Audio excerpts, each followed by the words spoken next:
Good morning. Well, we're here at Manly, East Coast Marina Manly.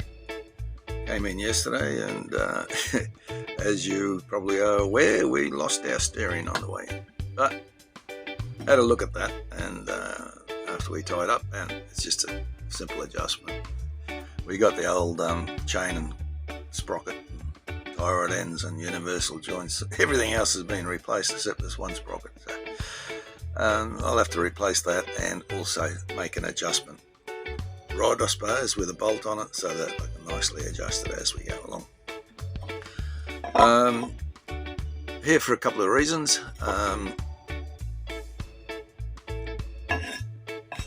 We've got a couple of house sitting jobs coming up, so 3 weeks at Rochedale, 4 weeks on Russell Island, so the boat stays here at Manly. Also, while it's here, we'll be doing some maintenance work. We're actually increasing the battery storage capacity. That's right, battery storage capacity of our house bank. About 2-3 months ago, we put in 4 AGM D-cycle slimline batteries, 120 amp hour each, which is what, 480 amp hour. So I've just purchased another 220 amp hour, so it'll take a capacity to 720 amp hour. So, but we'll go through that anyway. I'll take you through the video and show you the wiring, breakers and bus bars and whatever, you know. Also, after 5 years, our masthead anchor light has gone out. We've done a lot of anchoring, so she's seen a lot of ours. That's got to be done. And also the steering. So, and in the meantime, amongst all that, amongst the house sitting, I'll still be going back to driving back to Southport by car, and do my volunteer Marine Rescue Southport in the meantime. And then I'll be doing the boat show as well at the end of the month with VMR. Anyway, guys, you know what it's all about. What has to be done with maintenance work, continuous work, and we'll take you through the videos. Now, this video will include the masthead light and also the installation of the extra batteries and how they're wired up, and what we've done, and all the meters and all that stuff. But the steering repairs will be in the next video. Ciao. Yeah, the skipper has 2 new batteries that he's going to fit today. Boy, they're bloody, they're heavy. Anyway, here's the new batteries. Very heavy. Oh.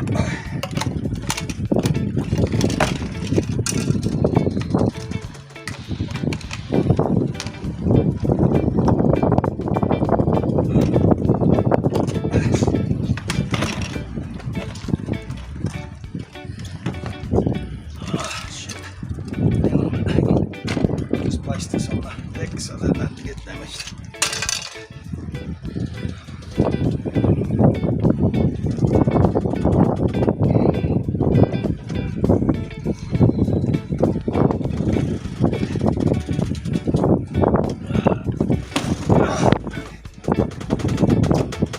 Not as young as he used to be, darling. I could lift 2 of them 30 years ago in one hand.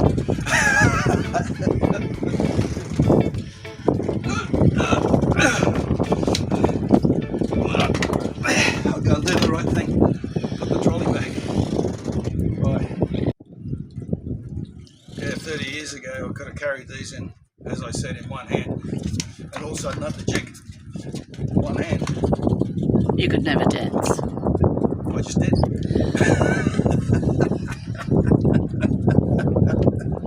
We're just about to add a couple of more batteries to the battery bank here, but in the meantime, what I'm going to show you in here, that's the isolation transformer that we... Can you get in there, babe? I can see, yes. That we installed 10 years ago. Sort of. What that does, well, it eliminates any electrical continuity between shore power and the boat. and the transformer completely isolates the boat from the shore ground, eliminates or reduces voltage spikes, and that protects the all your computers and everything on board, and your supply line. Also prevents or limits galvanic isolation from the shore power, and thereby eliminating galvanic corrosion of metal parts in your electrical system. And I think personally this has played a big part in eliminating our electrolysis. Yeah, we just have had no electrolysis. We installed this, and also the electrolysis elimination system. So I've placed one battery in there already. I'm going to close that up, put the second battery in there. As you can see, this is a stainless steel support box frame along here, and that's all been lined with ply, with timber. So initially we did have 12 batteries along here, but we don't need that, so I'm only going to have 6. And if you can, I'll just grab that camera off your back, just put the spotlight up top there. If you can see up top, up higher, right there, up there, each battery has got a circuit breaker. So if there's an issue down here, a short or anything like that, the breaker cuts the power. They're joined in parallel up at the bus bars in the doghouse, and I also have isolators up there, and I can also isolate it manually, each battery manually. Alright, so what I've done here, I've separated these, a lot of air getting through between them, and then when I'm finished, they're bolted down by this big 4x2 and screwed at either end, so they're not going to go anywhere. Nice and secure and safe. Now whatever I'm doing here, I'm not a qualified electrician, so if you do need advice before you do anything, please contact a qualified electrician.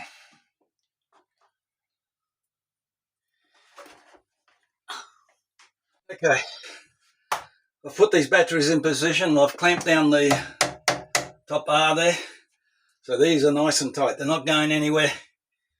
Tighten these terminals up. Now I've made sure that the breakers are off up there regarding these 2 last batteries.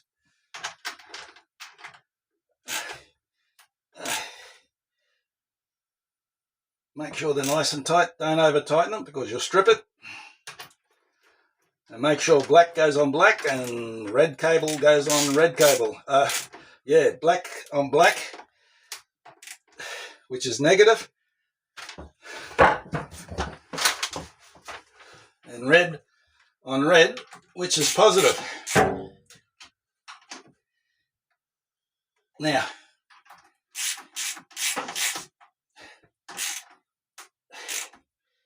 they're nice and tight.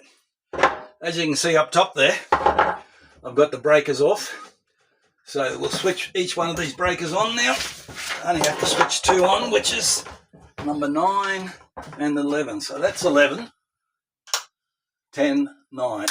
Now, they're operational and they're being... Now these here, these little things in the middle here, next to the breakers, they're called shunts. And I've got a shunt on each battery, and that actually monitors the input and output of each battery, and it allows you to control the batteries. They also attach to the meters up top. These red cables here you can see, they're a 35mm square cable. They're actually a welding cable, not a battery cable. We use welding cable because they're more flexible. As you can see, they go around corners and that.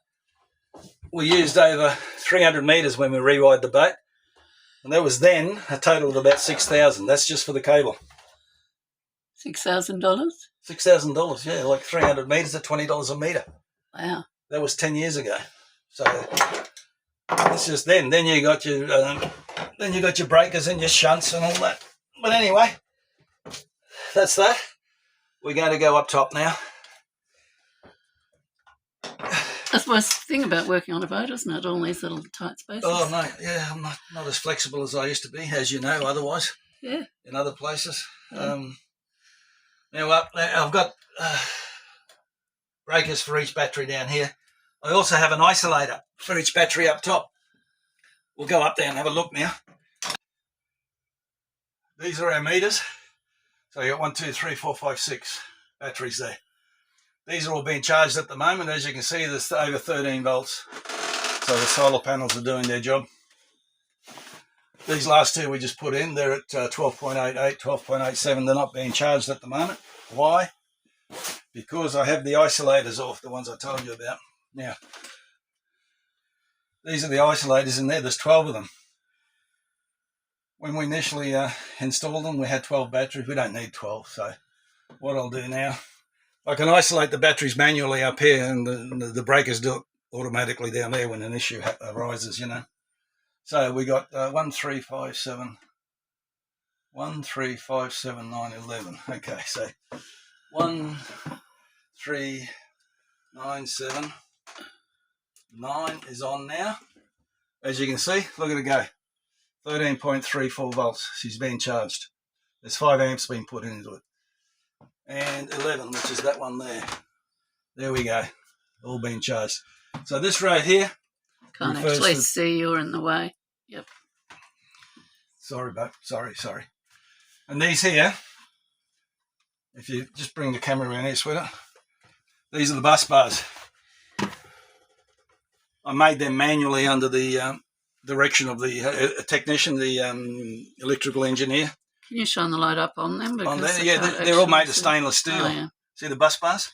Yeah. Simply called the bus bars, but they carry all the wires. And this is where those house bank is joined in parallel up to here on these bus bars. And in turn, you can see how we used, that much wiring. In this cabinet here, we have the 2 controllers for the solar panels. So there's 1 controller. We've got 2 solar panels on the starboard side, 2 on the port, and 1 controller for each 2 panels. So when you're sailing, you've got shade on one side, you've still got 2 panels of 400 watts putting charge into the batteries. So you've always got 400 watts going in there. And that's it. Now, why? Why did we put extra batteries in? Why? Because I'll show you. We've recently installed the AC upright refrigerator. Best thing we ever did, as far as I'm concerned. And we just cut out this area here so the fridge fits in perfectly. Got it from the good guys. Purely AC, not DC. Put a couple of vents in here and the not transformer, what's in there? The big thing.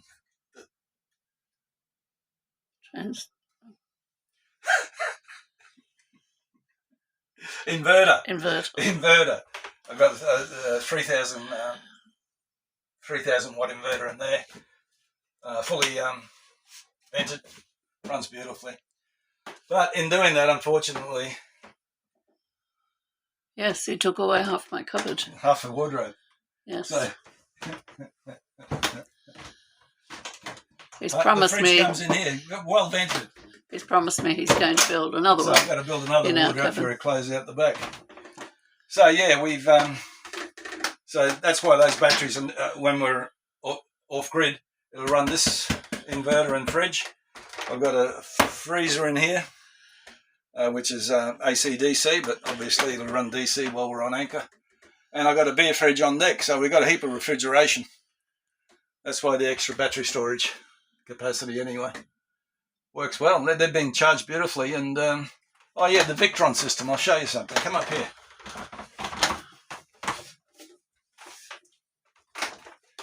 I've got an app, a Victron app, and it actually shows you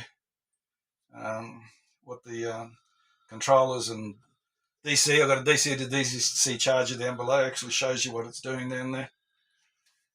So we'll go to the Victron app. Here we go. Now, DC to DC charger comes in through the VCR when the batteries, the house bank, reaches 13.2. So at the moment, yep, the 24 volt system's being charged as well. So we have 12 to 24 charger. It's isolator, so it's floating, so it's fully charged to 24 volt. The house bank, Can't see that anyway, you're too far yeah, away. the house bank is 13.33, which is 100% charged. 12 volt start. All I can see is your back, not the... Well, why don't you walk up here? Why don't you show me that instead of your back? Is 98%. And the auxiliary, which is the start, they're 100% as well. So the two solar banks now. Okay, one on the, it'd have to be starboard because the sun's on the port side at the moment.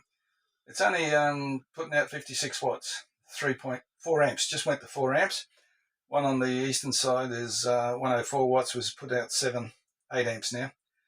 So in total, they're putting in 13, 11, 12 amps in total.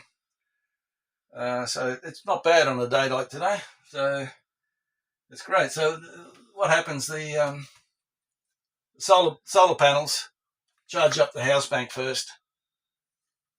When the house bank reaches 13.2 volts, when it's fully charged, VCR cuts in, or VSR. VCR is in video, isn't it? Yep. Yeah, VSR, sorry.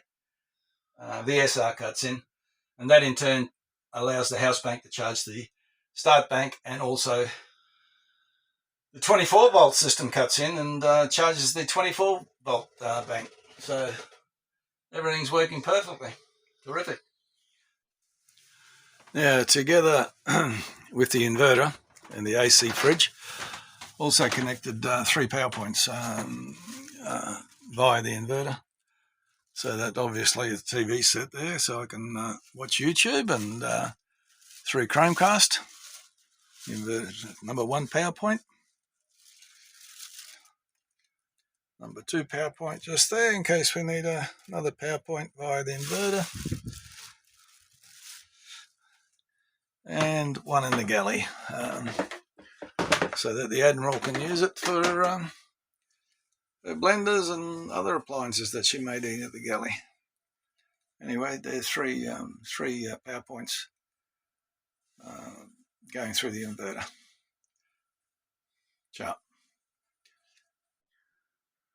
Well, we're away from the boat at the moment. We're house sitting, so still raining out there. It's been raining for weeks. It's unbelievable. But anyway, batteries. What wiring or batteries do you install? Well, everyone's different. Everyone has different needs. Every boat's different. In our situation, we've increased the size of the batteries, or the battery storage capacity in the house bank, because we have extra refrigeration, electrical cooking appliances and utensils, and a washing machine. We have AC/DC refrigeration. Now, back to the 35mm square cable, that flexible, the big cable, the flexible cable. The reason why we install that as well is because we have fairly long runs of 15 metres or so, and because we use such a large diameter cable, there's little current drop, and they're also connected to solenoids. Now, the reason we did this, or the electrician did this, every cable's connected to a solenoid, is obviously when the motors are running, the solenoids are activated, so there's continuous current. Once the motors are switched off, the solenoids deactivate, and there's no current flowing through those solenoids. And I think this is also another reason. There's no actual wiring or cabling attached to the hull of the boat. So I think this is also another reason why we don't have any electrolysis. That was money well spent a few years back when Chris, our electrician, installed all this and installed all the solenoids. And so I think it was money well spent, actually. And thanks to Chris, our electrician. And don't forget, guys, I'm not a qualified electrician, so I do a lot of work on the boat, but I'm not qualified. So if you do work, always seek the attention or the supervision or advice of a qualified electrician. So, but yeah, that's our situation, and we've since tested it on full battery power off grid, and overnight, through the days, the battery's up to 13.2, 13.3 volt in the house bank, and overnight, when everything's running, we have 3 different refrigeration systems plus lighting, TVs, and all that. It drops down to about 12.5, so that's not too bad. Anyway, ciao.